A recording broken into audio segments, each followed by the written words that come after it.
A maioria das pessoas acredita que quer crescer, quer melhorar de vida, quer evoluir, quer conquistar mais, quer se tornar alguém melhor. Mas existe algo silencioso acontecendo, algo que poucas pessoas percebem. Mesmo desejando sucesso, muitas pessoas sabotam a si mesmas. Não de forma consciente, mas de forma psicológica. A autossabotagem raramente parece autodestruição. Ela não se apresenta como inimiga. Na maioria das vezes, ela se disfarça. Ela aparece como procrastinação, como perfeccionismo, como medo de começar, como excesso de planejamento, como falta de tempo, como distração constante, ou como desistência silenciosa. Ela parece falta de disciplina, parece preguiça, parece desorganização, mas muitas vezes é medo. Existe uma pergunta desconfortável, uma pergunta que poucas pessoas fazem a si mesmas. E se parte de você não quiser vencer? Não porque você é preguiçoso, não porque você não tem capacidade, mas porque vencer muda quem você é. E mudar quem você é pode ser assustador. O cérebro humano não foi projetado para buscar crescimento. Ele foi projetado para buscar segurança.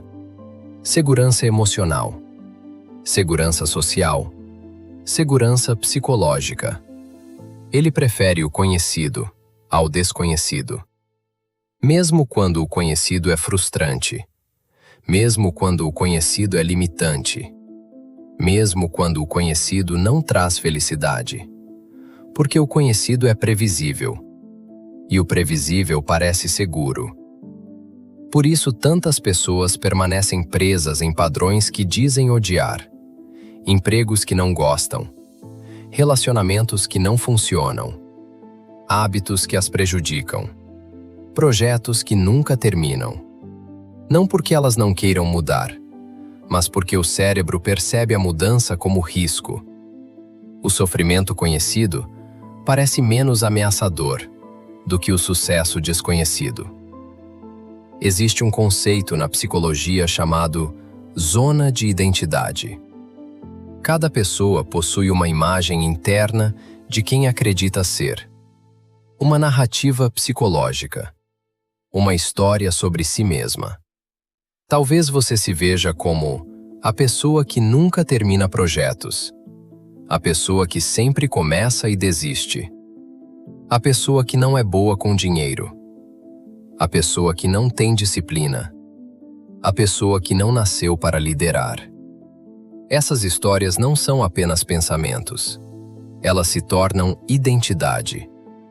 E quando identidade se forma, o cérebro tenta protegê-la. Então, quando você tenta fazer algo que contradiz essa identidade, o cérebro cria resistência. Você tenta começar algo novo, mas surge procrastinação. Você tenta assumir responsabilidade, mas surge insegurança. Você tenta crescer, mas surge medo. Porque crescer ameaça a narrativa antiga. A autossabotagem então aparece como proteção, não como inimiga. Ela protege a identidade antiga, mesmo que essa identidade esteja limitando sua vida. Imagine alguém que cresceu ouvindo: "Você não é inteligente. Você não é bom o suficiente. Você nunca vai conseguir." Essas frases podem parecer pequenas, mas quando repetidas por anos, elas moldam identidade. Anos depois, essa pessoa tenta começar algo importante. Um projeto, um negócio, uma nova carreira. Mas sempre encontra um motivo para adiar. Sempre surge uma distração. Sempre aparece uma desculpa. Não porque ela não quer vencer, mas porque vencer contradiz a história que ela ouviu sobre si mesma. Autossabotagem é, muitas vezes, lealdade inconsciente ao passado. Você continua vivendo de acordo com narrativas antigas, narrativas que talvez nem sejam suas, narrativas herdadas, narrativas impostas, narrativas repetidas, mas que foram ouvidas tantas vezes que se tornaram verdades internas. Existe outro mecanismo psicológico poderoso: o medo de rejeição. O sucesso expõe. Quando você cresce, você se torna visível. E visibilidade significa julgamento, significa críticas, significa expectativas. Algumas pessoas preferem permanecer invisíveis do que lidar com essa pressão. Por isso, muitas pessoas param perto de vencer. Chegam perto de concluir algo importante. Chegam perto de mudar de nível. E então, desistem.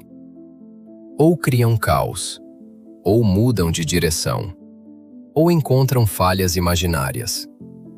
Porque concluir significa se expor. Existe também o medo oposto. Não o medo de falhar, mas o medo de conseguir. Porque sucesso cria responsabilidade. Se você provar que é capaz, não poderá mais se esconder atrás da dúvida. Outro padrão comum de autossabotagem é o perfeccionismo. Perfeccionismo parece disciplina, parece excelência, parece profissionalismo, mas muitas vezes é medo. Medo de expor algo imperfeito, medo de julgamento, medo de crítica.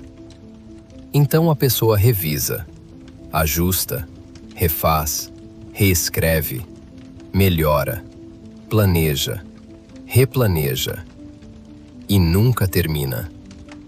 Porque terminar significa julgamento. Existe uma frase interessante na psicologia: perfeccionismo é procrastinação bem vestida. Ele permite que você pareça comprometido, sem nunca se expor completamente. Autossabotagem também aparece quando algo começa a dar certo.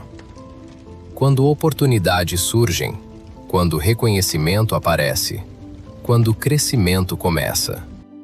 De repente, a pessoa cria problemas, atrasos, erros evitáveis, decisões impulsivas. Como se algo dentro dela dissesse: volte para o lugar que você conhece.